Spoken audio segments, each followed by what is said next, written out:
there's just so much. You're listening to a Mamma Mia podcast. I wanted to be a world champion the minute my dad told me I was adopted because I felt worthless. And I decided the only way I was going to achieve worthiness was to become the best in the world at something.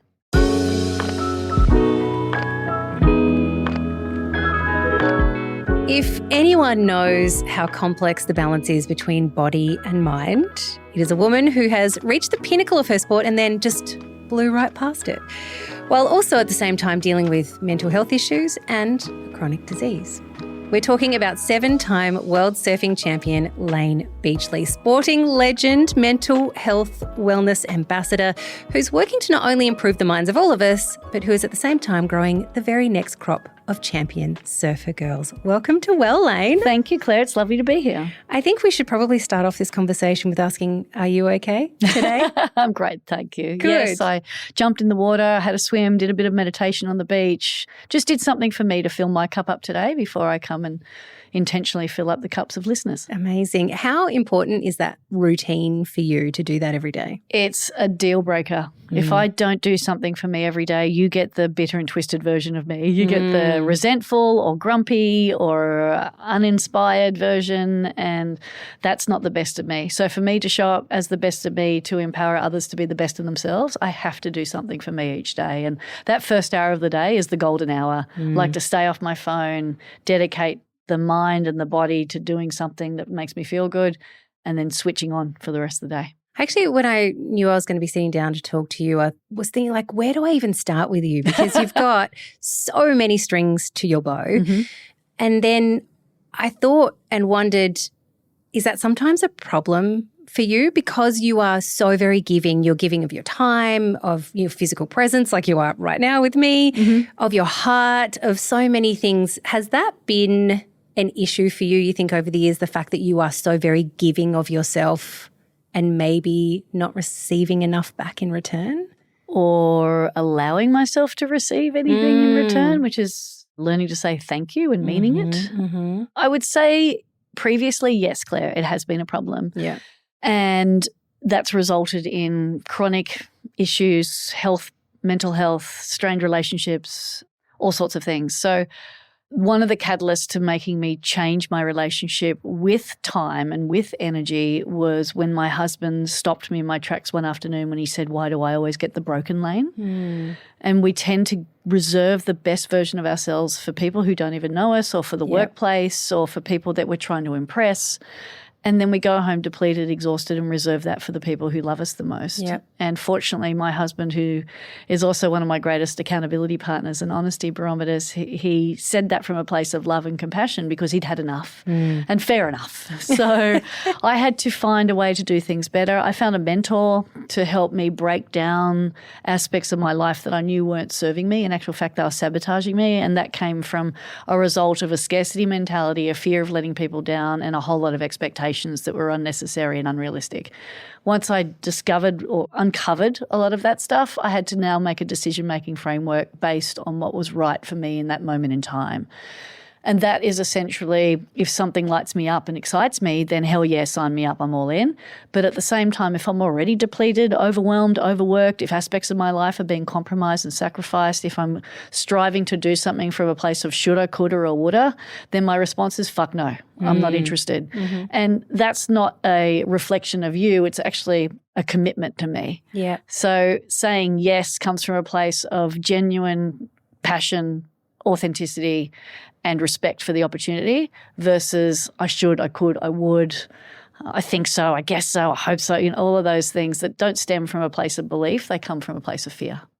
What was it like the first time you really knuckled down and started saying no? It's not an easy process, especially if you've been someone who says yes a lot, right? 100%. I'm a yes person because as an adoptee, I had a massive fear of rejection. So every time I said no, I felt rejected and I felt like I'd rejected somebody and I felt like I'd let them down, and on the story went. So at first, of course, it was uncomfortable, but finding a way to let people down easily or effortlessly has become a superpower. So you can't always say fuck no to people, especially your boss.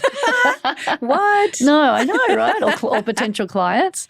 So from a corporate or even from a personal experience, no, not now means I can't help you now, but come back to me next year. Or now's not a really good time, but let's revisit this later on. No, not me means I'm not the solution to your problems or your challenges, or I can't do that for you, but here's someone that can. Most people are asking you a question because they want an answer. It doesn't mean it has to come from you. If you put yourself in that position as the yes person, you're going to be constantly depleted and overwhelmed and exhausted. And the urgent is always going to hijack the important. You mentioned there about your early life being adopted. I mean, just quietly being adopted by a family whose surname is Beachley could not have been like more chef's kiss for you. You owe me $1.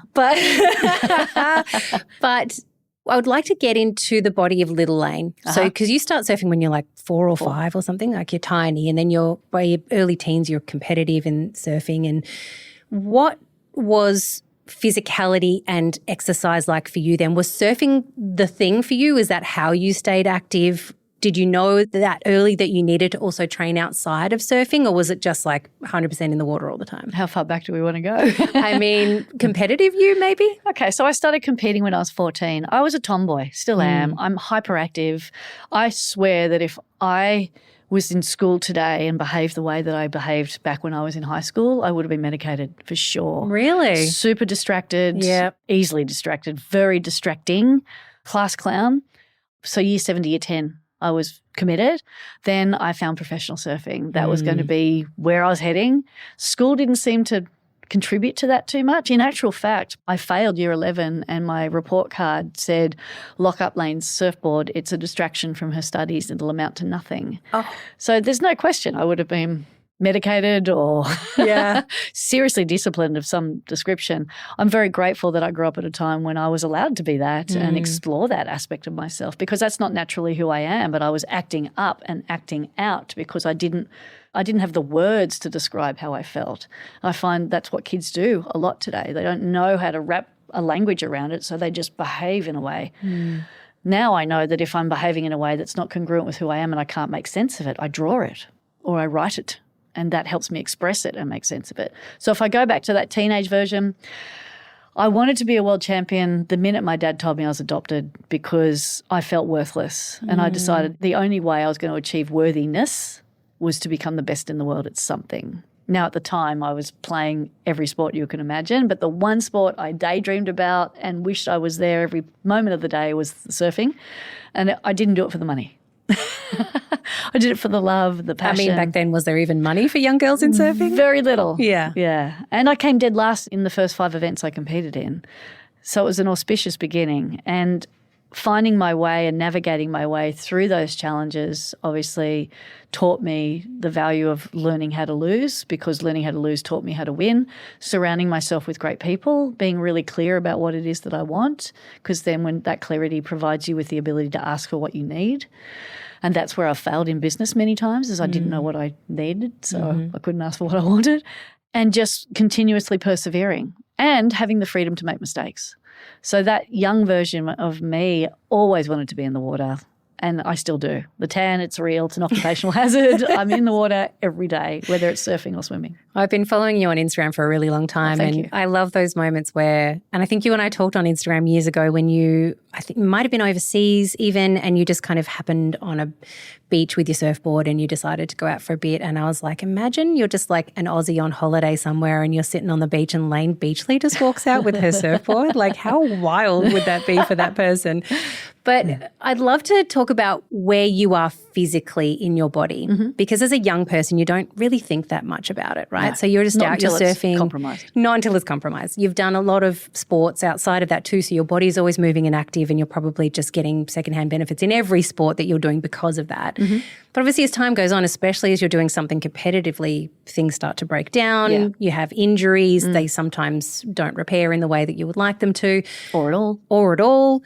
What was that like for you to transition from like a tomboy who's just out there enjoying all the sports to then competitive and having to deal with a body that might not act the way that you want it to all the time? Challenging because back when I started in the late 80s, early 90s, there was no such thing as sports science. There was no credible scientific support for how a surfer is meant to train to sustain a long-term career. And secondly, there was no mention of core unless you were hardcore. Right. Which you all were, obviously. I was hardcore. And thirdly, there was no mention of nutrition or nourishment. I had no idea how to fuel my body, how to repair my body, how to nourish my body, how to honour my body. No idea. So there's no surprise I ended up with chronic fatigue not once but twice because I saw every ailment or injury or setback as just another challenge I had to overcome. I didn't see it as feedback and therefore something I needed to listen to.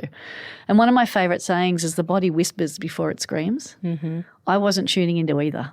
Right. My body so your body was screaming and you're just like going about your day. Just push through. So I had a really bad flu and I would get up at 5:30 in the morning to go to training in the middle of winter at 6 degrees outside in the pouring rain.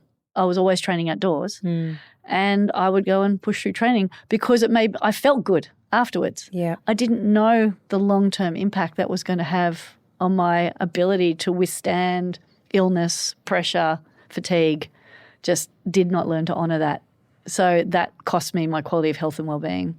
And then I endured countless injuries throughout my professional surfing career that I'm still managing in my 50s because the body was screaming and I still chose to ignore it.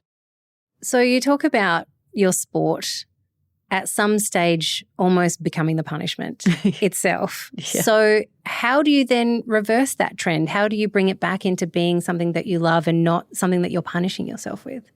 Very good question. I learnt this, we all learn the hard way, but I learnt this once when I had a really severe illness and I may have been patient zero of COVID because I had all of the symptoms. Yeah. Right. It was actually in January 2019.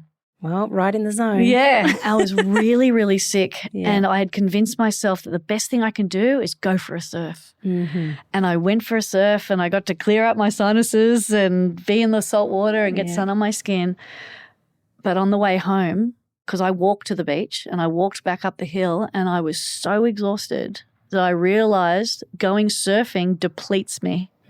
Yes, it nourishes me, but physically it depletes me. And I learnt the value of recognising that before I choose to go surfing. These days, so for example, today, I really wanted to surf. But I also knew that I was short on time and quite low on energy based on the week that I've had. The best thing I can do is go to the beach and have a swim. So that has taught me the importance of having an all or something approach, not an all or nothing approach. That way your sport doesn't become your punishment. It becomes a joy again because you're not feeling guilty for not doing it. You're actually giving yourself the benefit of doing something, just not the particular activity that you know can potentially drain you. So you've modified it in the way that you've still gone to the beach. Yes. Still gotten out in the sun. Yes. Still hit the sand. Yes. Didn't put your body through the rigours of an actual surf that day. Exactly. Okay. And thoroughly enjoyed it, knowing that perhaps I'll surf tomorrow and I'll have more energy to do so. So it's really important that you understand how the activity makes you feel physically as well as mentally and emotionally. We often just tap into the mental part of it. I feel so much clearer, I feel so much better. But meanwhile, parts of you are falling off. Yeah, exactly. Yeah. Exactly right. Got it.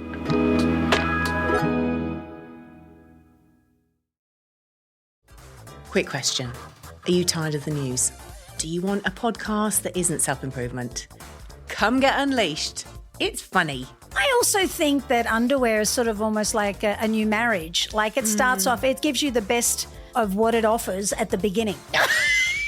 It's unhinged. I have a bit of a thing for my friend's husband's salami. Hello. It's not here to teach you anything. I need to make sure he looks at me. One side, I'm going to make a sign. This is what I married because I didn't meet you in time. Yeah, right. The other side, with pointing to my son who's 12, look what we could have had, Lewis. Yeah, I love it. It's a good time for Gen X.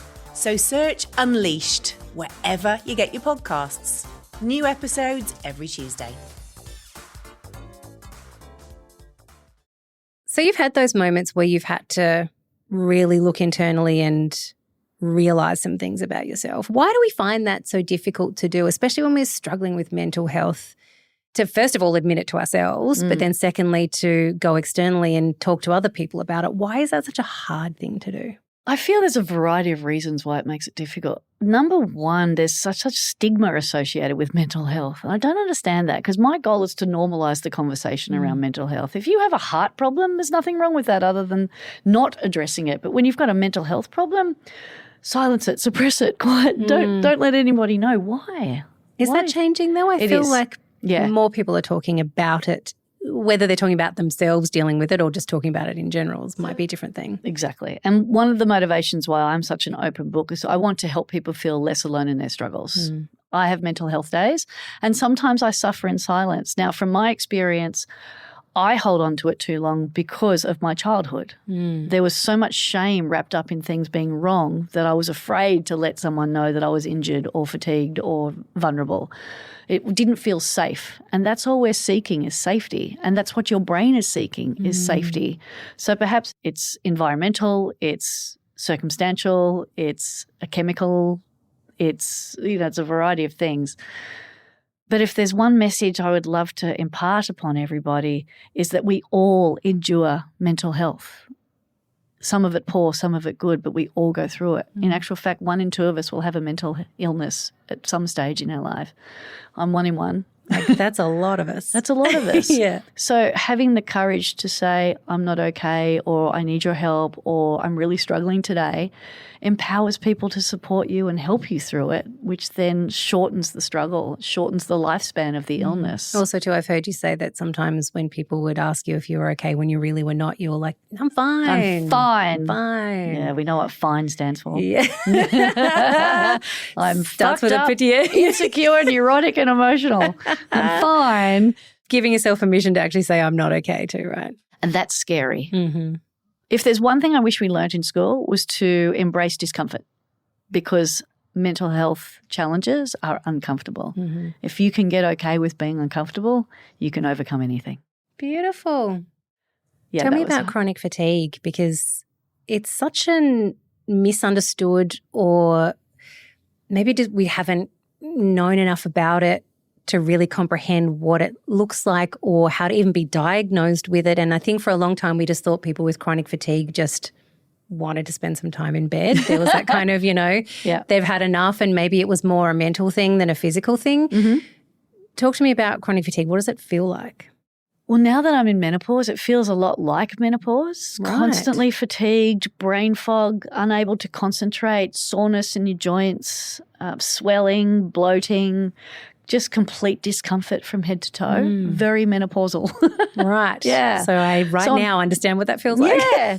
However, there's this real physical heaviness that is all-consuming. And like you said, because physically you can't see anything that's going wrong with me, if I refer back to that period of time, and the first time I was diagnosed in 1993, the second time was in 1995, 96, I had no compassion for myself and no one had compassion for me. So it was referred to as yuppie's disease. You're just tired. Get on with it. Go have a nap. Get the fuck up. Like, what is wrong with you? Because people were questioning me, I was questioning myself. So instead of honouring how I felt and making friends with that and forgiving myself, I just beat myself up more. And on top of all of those symptoms, you tend to crave really bad food, salty, sugar, alcohol, everything that feeds the candida and the imbalance, the yeast imbalance in my gut. I was just craving all of that, had really bad tinea, just everything from head to toe was so uncomfortable. So your immune system is just shut down. Everything shut down. And I just, once again, pushed through. The first time I didn't push through, I went and saw a naturopath and I had to get vitamin C injections, vitamin B injections. I literally remember sitting at the naturopath office with an intravenous syringe in my arm, pushing vitamin C straight into my veins just to help boost the immune system. But the second time was way more debilitating because I let it go on for too long because I was afraid to let people know that I was unwell. I was afraid to let my competitors know that I was weakened and that I was vulnerable and that I was scared. But I wasn't scared enough to ask for help. And it wasn't until I got to the depths of despair and depression. suicidality, and that scared the shit out of me. So I went, okay, I need help. How did you pull yourself out of that? I wasn't able to pull myself out of it very easily because I wasn't willing to acknowledge that I was suicidal. Waking up every day thinking of different ways to end my life is obviously suicidality. Right. But it just became a normal thought pattern until I recognized this isn't normal. Yeah. And in actual fact, this is scary. So I got scared. That's when I thought, well, I can't get myself out of this, but I know I need to get out of this and I need to get out of it now. I'm not willing to hurt myself, but the fact I'm thinking about it is scary enough. And that's when I had the courage to put up my hand and ask for help. Now, Brené Brown says there's very few people in our lives that have earned the right to share in our pain. So I had to be discerning about who I was going to pick the phone up to call. And how did you make that choice? I have a couple of friends in my life who I knew had been through similar circumstances, so they'd have compassion and understanding and empathy. I don't want sympathy, I want empathy. And that's when I rang Jo Griggs. And that's when she said, what took you so long? She saw I was struggling. I wasn't willing to end the struggle. So people know that you're unwell, but until you're willing to acknowledge that you are unwell and that you need help, until you're willing to do the work, no one can help you until you're willing to help yourself. So that's taught me a lot of valuable life lessons. But number one is to listen to the whispers before it starts screaming, because chronic fatigue's a shit show. I think that's something that people don't understand with elite athletes, and I think Naomi Osaka has really pointed that out too, is that we presume, especially if you're in a sport that is an individual sport like tennis or surfing, that you have to have a real level of mental fortitude in order to be able to compete, let alone have 7 world championships under your belt. So the thought that someone like you who can do what you do also has mental health issues, it feels like they can't exist at the same time. And so which they obviously can, and which probably you're maybe even more open to, just for the sheer fact that you're so reliant on your mental fortitude to get you where you're going. But how do you, when you're coming out the other side of that, not be afraid of your own brain when you are trying to achieve things? How do you be unafraid of your own brain? Reflection is a really powerful resource, looking into the past to learn from it, but also acknowledging that your past is not your future, or it doesn't have to be. So I believe a lot of our growth happens in the rearview mirror.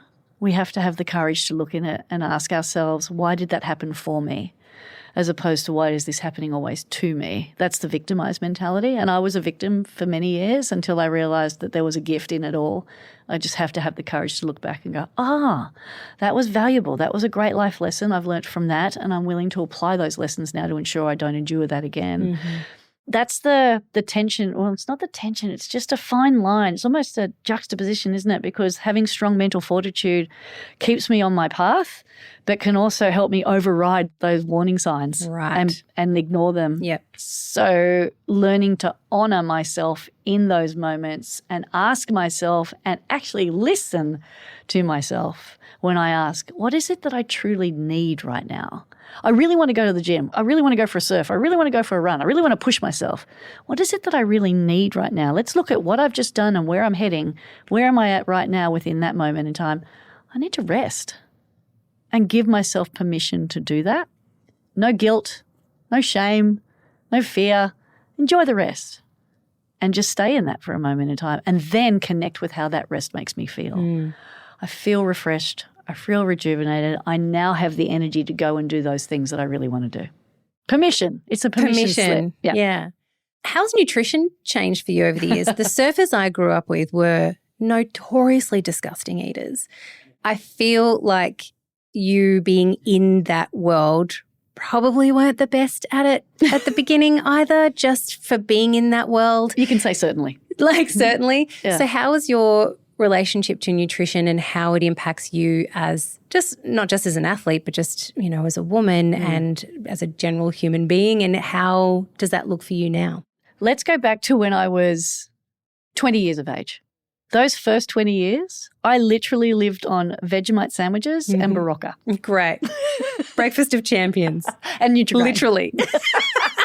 And Nutrigrain. Quality nutrition. So when I had my first bout of chronic fatigue, my first experience with it, I did a food allergy test.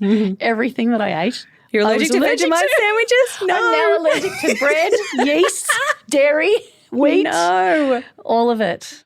And I've attempted to wean a lot of those things back into my diet, but it just won't have it. Unsuccessfully, okay. Very unsuccessful. So I haven't eaten red meat since 1997.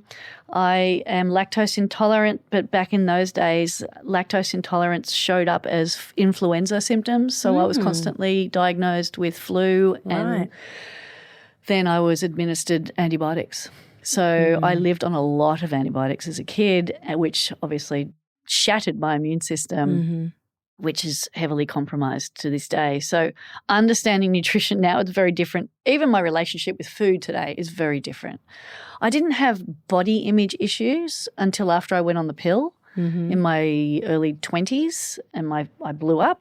And then I'd say the next moment in time that I had a body image issue was when I hit the middle of menopause and I got that band of visceral fat. Yeah. I've always had a flat stomach and strong toned, muscly body and it just all faded away. It just disappeared. I was like, what is going on? And now listening to the experts such as Dr. Stacey Sims and listening to things that I can do which go against current culture when it comes to dieting and nutrition, it's been a game changer in my life. So understanding now the importance of protein, eating before gym workouts, hydration, and just for me, I have to be grain-free now to reduce inflammation in my body, which I'm loving.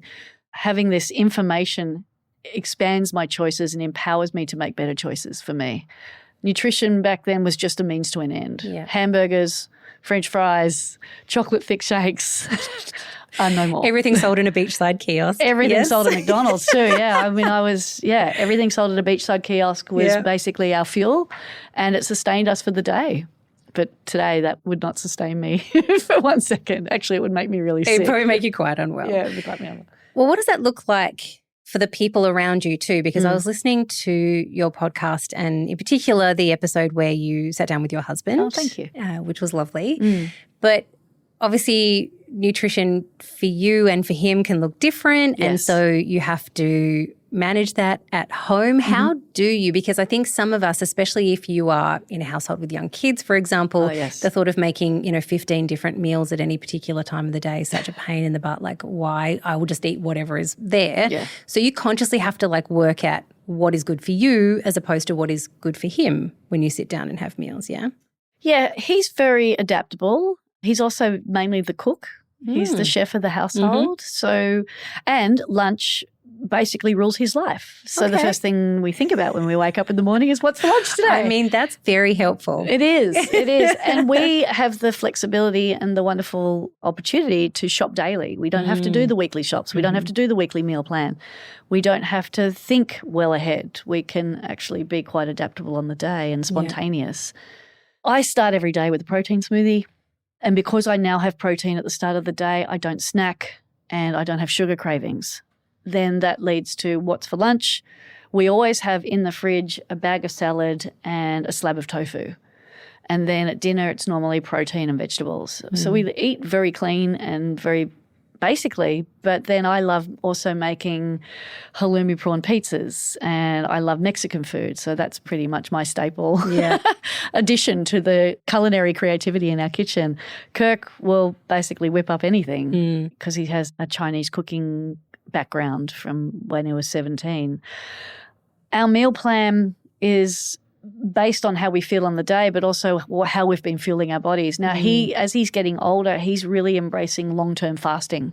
We did the 5-2 diet for many years, for 10 years actually, and then as I got further into menopause, I now understand that it's not healthy for me to fast. Doesn't suit me, which is annoying to him because he wants me to fast with him and I keep saying, no, I will not. And I have to give him the science to validate that choice. But he's enduring 36, 48, 60-hour fasts as he's getting closer to 70 and enjoying the benefits of that, whereas I'm really enjoying waking up and having a smoothie in the morning.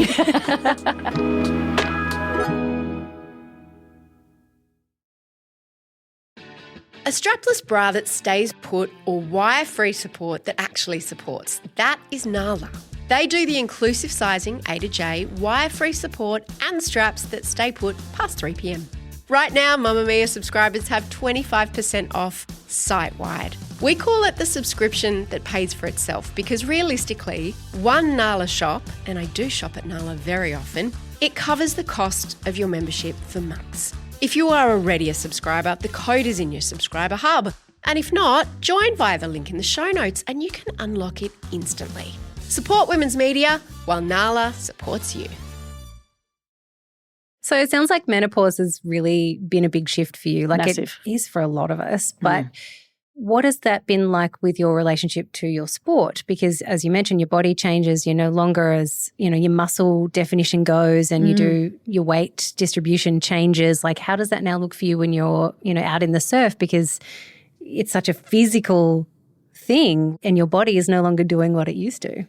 Well, fortunately, I have changed my processes. So thanks to Stacey and her advice, I didn't understand the importance of eating before I worked out. So towards the end of last year, I said to Kirk, I am tired of being tired. Mm-hmm. If I'm fasting, because I was doing intermittent fasting, the 5-2 means have breakfast and dinner and have an 8 to 10 hour gap. If I did that on a Monday and Thursday, I was tired Tuesday and Friday. Mm-hmm. So Wednesday was the only day I really had any vitality.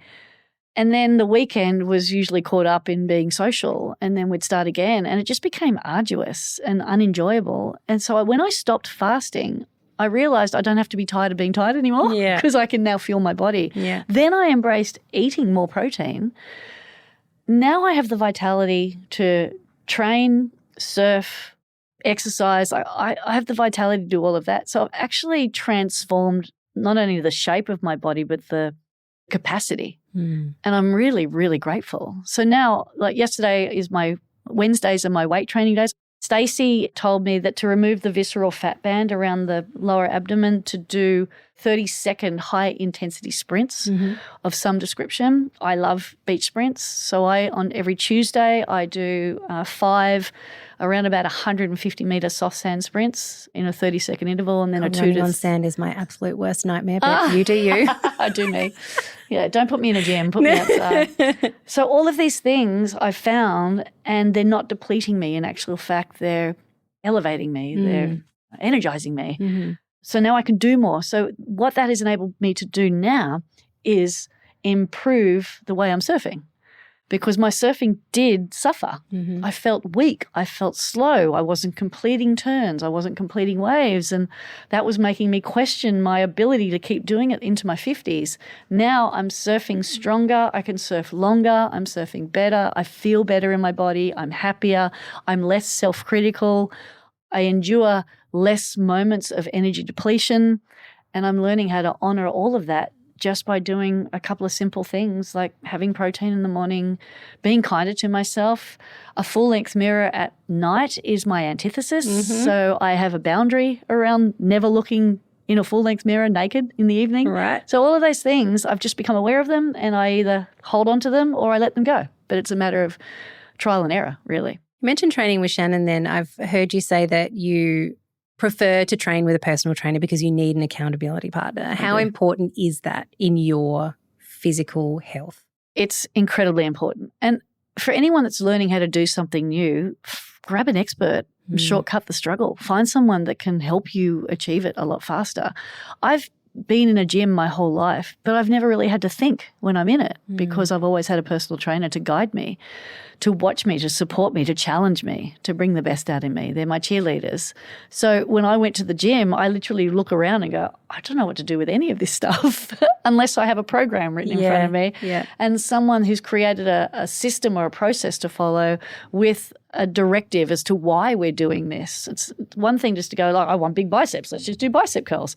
But it's another to go through a process to support the whole body, and it's connected to not my lifespan so much, it's my health span. Mm-hmm. I'm doing this because I want to be healthier, I want to be stronger, I want to be happier. You know, all of those things contribute to that. I'm not doing it just to get more toned legs and more muscly arms. Like, that's not the intention here. It's actually to feel better inside my body. I mean, it's a nice byproduct. Yeah, it is a great product. Of course, I'm not going to question that. So having an accountability partner helps me show up, helps me have confidence in what I'm doing because I'm doing it correctly, prevents me from being injured, which slows me down. and motivates me to go show up, especially in the days that I don't feel like it. Do you think you're probably the healthiest you've ever been physically and mentally now? Yeah, I do. I never thought about that. But when you ask the question, I sit here and I think about all of the stages of life that I've been through, aspiring to become a world champion surfer and competing for 19 years and how I treated my body and my relationship with my body. I'd say I'm the happiest and healthiest and probably the most, I don't like saying probably because then I'm questioning it, but the most centered and connected and confident in myself that I've been in a very long time, if ever. So, yeah. How much of that is your work A that lot you're of it. doing Yeah, outside of surfing with, Awake Academy and you have a podcast now where you are talking about mental health and relationships and lots of different things and aspects of your life, but also helping others. How important is that to keep you healthy mentally?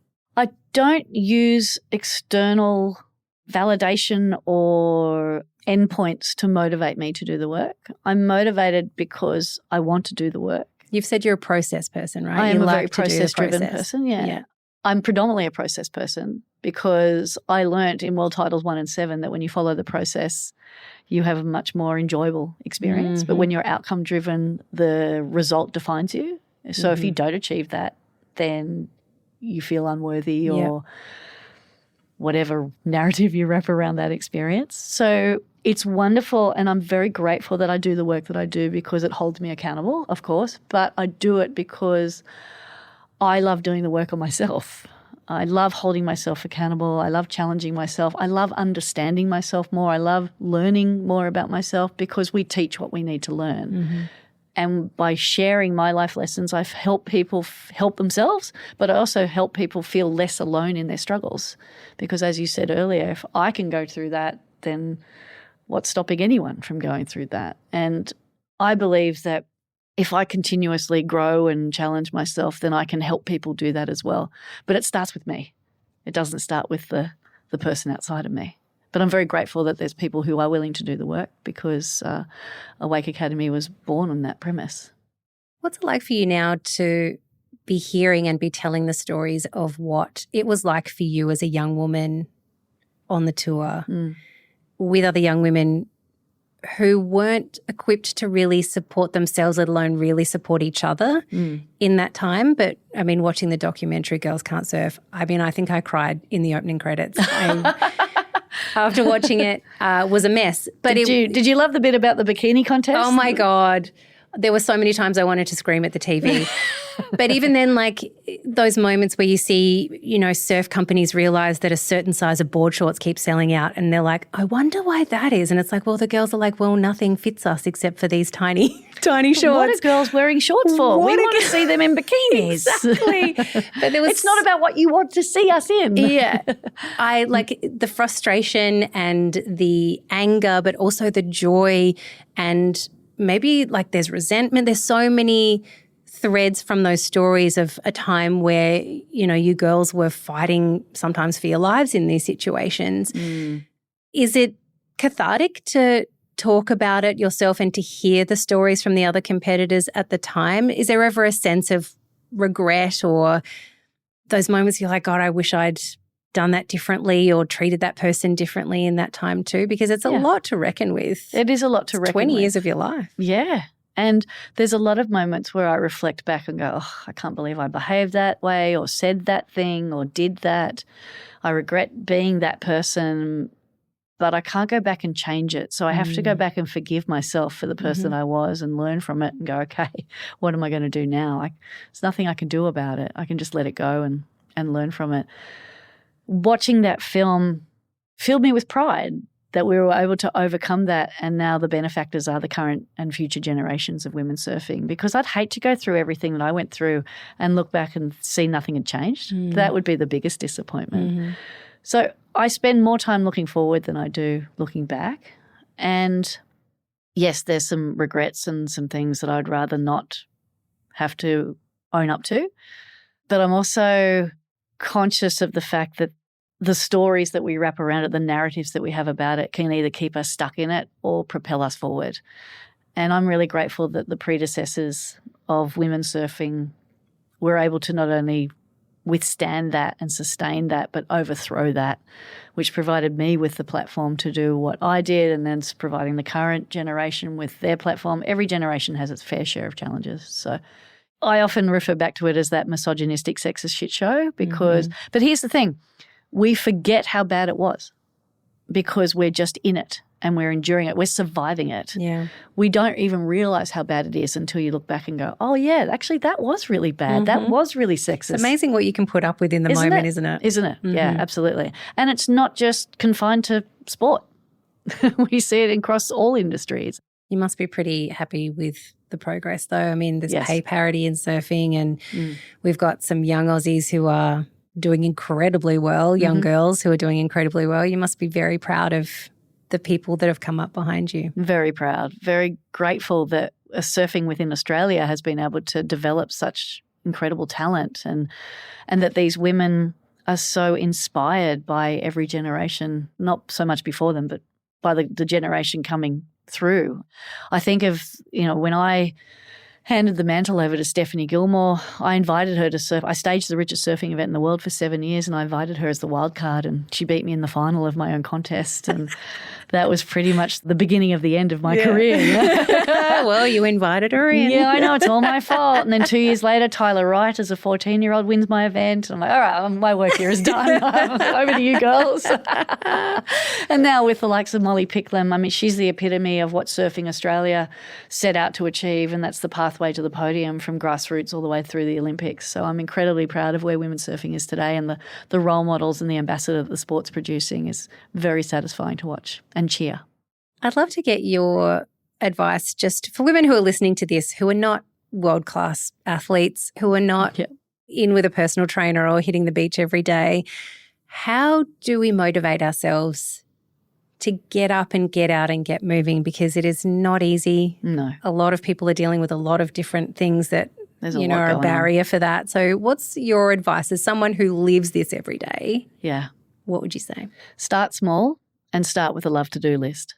Love to do. Yeah. Okay. Because we spend our whole lives doing shit we don't want to do, and we never have the time and energy for things that we do want to do, primarily because we don't even know what we love to do. Or we're just prioritizing things that we think are more important. If you want to be a great leader, and I don't mean a leader of an organization, I just mean a leader of your family, of your community, of your own life, start with what you love to do. Find one that lights you up. Start small and commit to doing that at least once this week. Just once. And most importantly, connect with how that makes you feel. Now, the love to do thing might be sit in the sun for 5 minutes. It might be bake my favourite cake. So it doesn't have to be 150-metre sand runs. Does not have to be sand sprints. I don't know too many people that love to do that. But what do you love to do that you haven't done in a long time?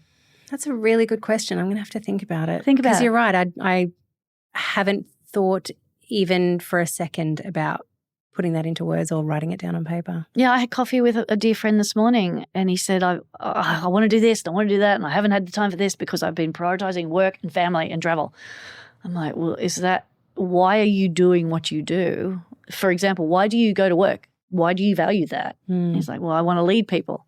I was like, okay, so to lead people well, you need to lead yourself well. What can you do that will make you a better human being? Because making yourself a better human being will instantly make you a better leader. But if you're constantly looking for your validation out there, you're never going to find it because it's never going to match up to the expectations or whatever theories or stories that you're wrapping around the reason why you're there. Maybe you've got imposter syndrome. Maybe you've got a lot of insecurities. It doesn't matter. Detach from the external circumstances by coming within and what lights me up, what makes me feel good. Some days for me, it's running on the beach. Another day, it's having a nap. Another day, it's grabbing a cup of tea and sitting in the sun for 5 minutes, giving myself micro breaks. It's always the micro moments that make the macro happen. But we need to find those micro moments and schedule them in. As much as we brush our teeth, brush our hair, prioritize all the things that we're told we're meant to do, I would love to tell you that what you're meant to do is something that lights you up every day. But what is that? That's entirely up to you. If you can't think of something now, think of what you did as a kid. I have my homework to do, Layne Beachley. You do, Claire. Layne, thank you so much for Pleasure. spending a bit of time with us today. We really appreciate it. Thank you so much. Thanks for having me. What a little legend. I mean that literally and metaphorically, because she's like a tiny little pocket rocket, but also is larger than life at the same time. That conversation was so honest and really quite uplifting too. So if you take home anything from this, it's maybe to remember just to listen to your body and take that time every day to do something that just brings you joy. I mean, beach running isn't for all of us, let's be honest, but let's find a thing, walk the dog around the block, whatever it is, do some sit-ups in front of the telly, whatever makes your body feel good. If today's episode, though, has brought up some difficult feelings for you and you do need to talk to someone about it, you can always call Lifeline. They are standing by right now to hear you. Their number is 13 11 14. Remember to be kind to yourself and don't hesitate to seek support either. It is not a sign of weakness. Next week, look, we did have 2 very special guests lined up for you, but unfortunately one of them was experiencing pain so intense that she's had to pull out last minute. But never fear, we are monitoring her situation and we will bring you our conversation with Georgie Wildman, one of the filmmakers behind the BAFTA award-winning This Is Endometriosis movie. And we're also catching up with Dr. Devani Amaratungatu, who's a reproductive endocrinologist and gynecologist. She also happens to suffer from both endo and adenomyosis, like Georgie, to talk more about endo's wicked sister. So next week instead, we're catching up with Jeff Coombs. He's a professor in the School of Human Movement Studies, and we're going to find out whether cardio or weights are the right way to tackle chronic health conditions. We'll also find out why some doctors are giving women the option of whisking away a fallopian tube while undergoing surgery for other reasons. And we answer a question for Caroline that truly, truly broke my heart. Remember, if you really love this episode, just like we did putting it together for you, please rate and review us wherever you get your podcasts. We'll catch you for your appointment next week. Well is produced by me, Claire Murphy, and Sally Best. Our group executive producer is Ilaria Brophy, with audio production by Scott Stronach, video production by Julian Rosario, and social production by Ellie Moore.